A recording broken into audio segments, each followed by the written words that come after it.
If you ask the internet whether Shadow and Katie are about to mate, the answer you will hear everywhere right now is yes, just wait for September 1st. The biological reality is that if you are waiting for September 1st, you are looking at the wrong calendar entirely. On August 13th, a 4.5-year-old banded eagle named Katie stepped onto the Big Bear nest, gently touched Shadow's beak, and shifted a pine stick across the nest bowl.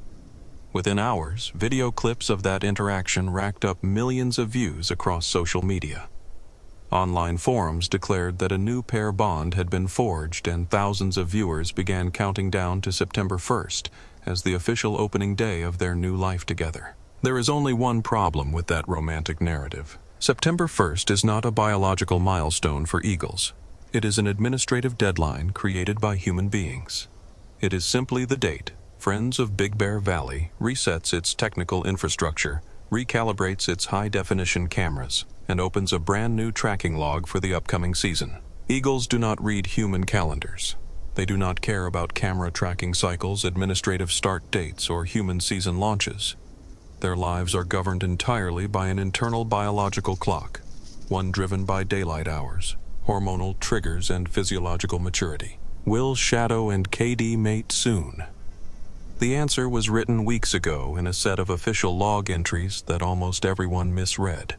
And the actual biological countdown does not begin in September. It begins in late December. If you appreciate this type of content, gently tap that like button. Let's get into it. To understand why September 1st is a red herring, we have to look back at what actually happened inside the Big Bear nest during the second week of August. On August 10th, Katie stepped into the nest for the very first time. 3 days later, on August 13th, the young eagle returned while Shadow was sitting calmly on the nest branch. What followed over the next several hours was captured on high-definition video and replayed millions of times. Katie picked up a stick and shifted it across the nest bowl. Katie brought a fresh branch into the nest. Katie approached Shadow, leaned in, gently touched Shadow's beak, and preened the feathers around his face. To the untrained eye, these actions look like an undeniable declaration of love. Online forums erupted with excitement.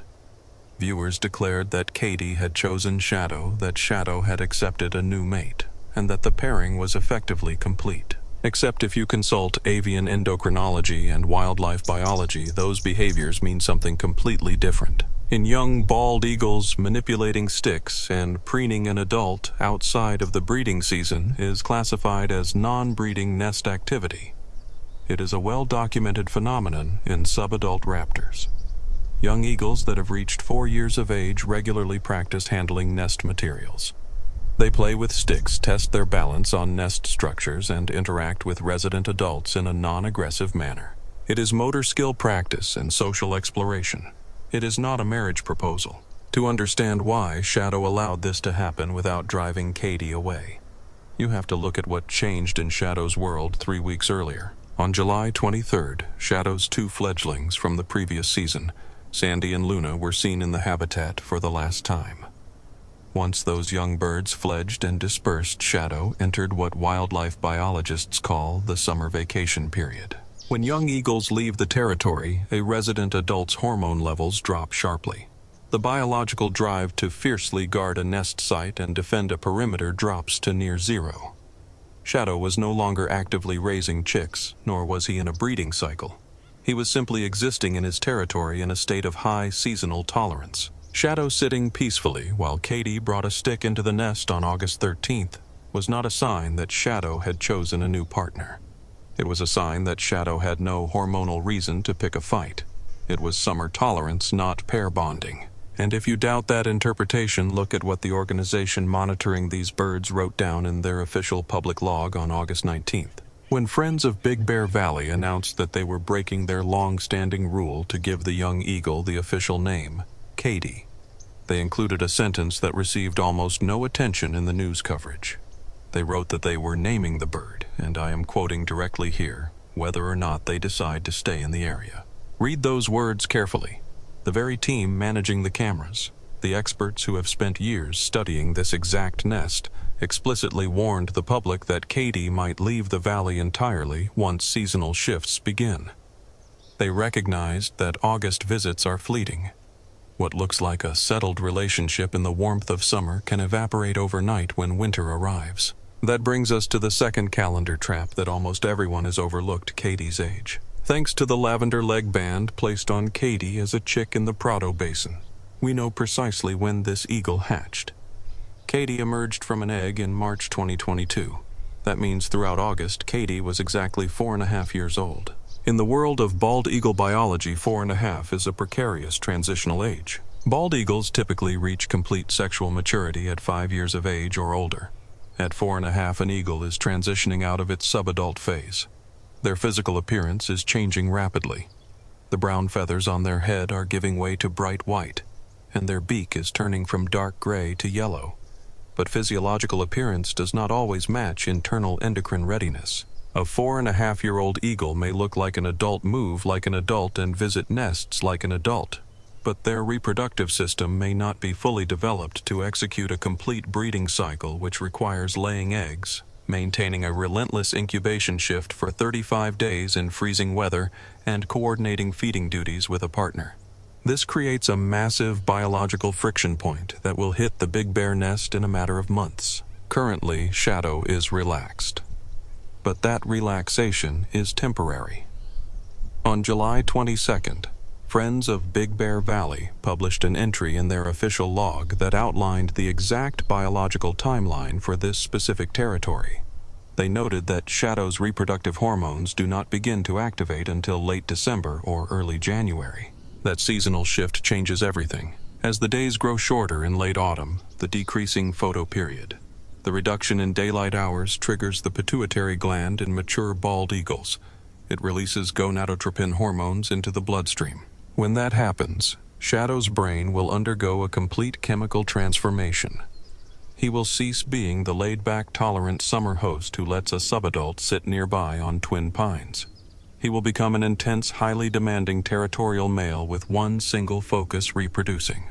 When Shadow's hormones surge in late December, he will require a partner who is fully ready to match his reproductive output. He will demand strict territorial defense joint vocalizations, precise nest bowl construction, and physical synchronization for copulation. If Katie is 4.5 years old, and her internal endocrine system is not ready to meet that standard, one of two things will happen.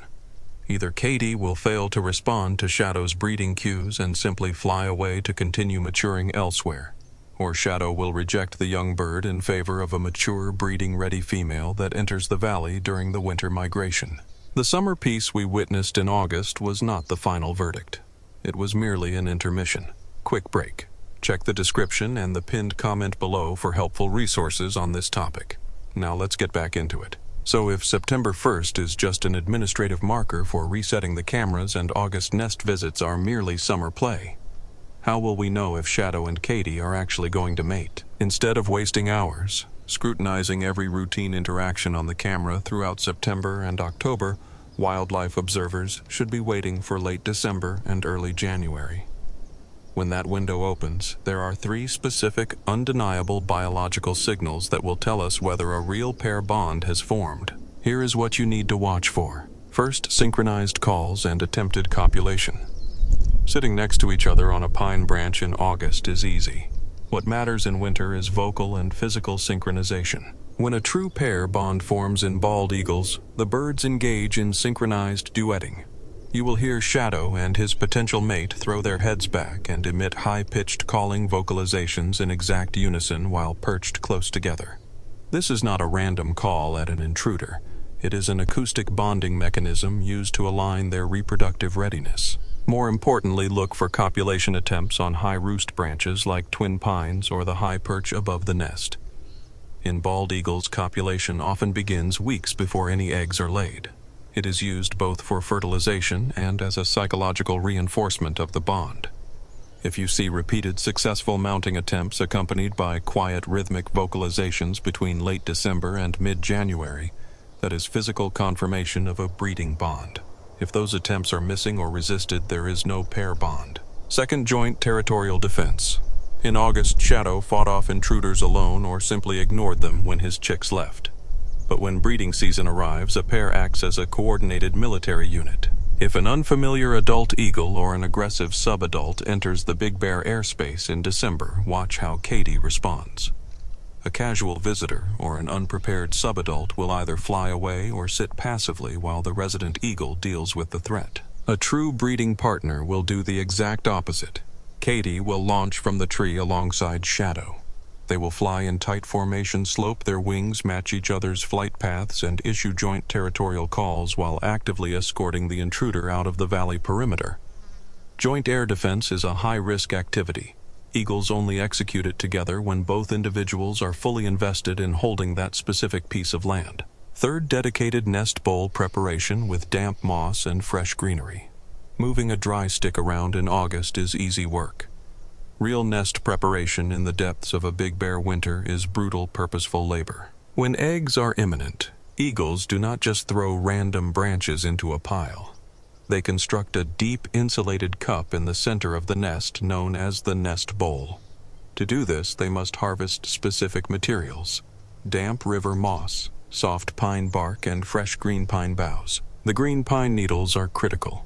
They provide natural aromatic compounds that help deter parasites, and the moisture in the moss helps regulate humidity around the eggs during incubation in sub-zero temperatures. If you see KD persistently flying into the nest during freezing weather, carrying heavy clumps of damp moss, weaving them carefully into the center bowl and pressing their chest down to shape the cup while Shadow brings in fresh fish, that is not practice. That is immediate preparation for egg laying. It is easy to see why so many people fell into the trap of September 1st. As human beings, we like clear start dates. We like neat chapters.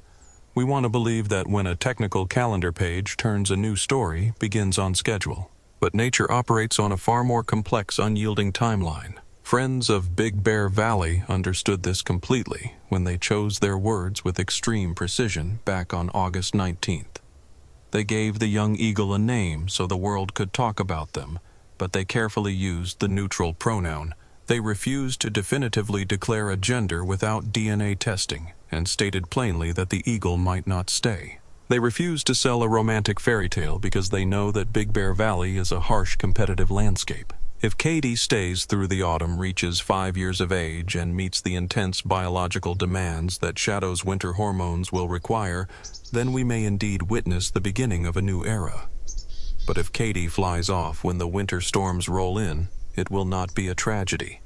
It will simply be nature working exactly as it should, because the ultimate test for any eagle in this valley is not whether they can sit quietly on a warm branch in August. The test is whether they can hold this nest when the competition arrives in full force. If KD does stay until December, she will face a territory that has drawn competing eagles for decades. How Shadow handled past territory threats tells us exactly what KD will have to face.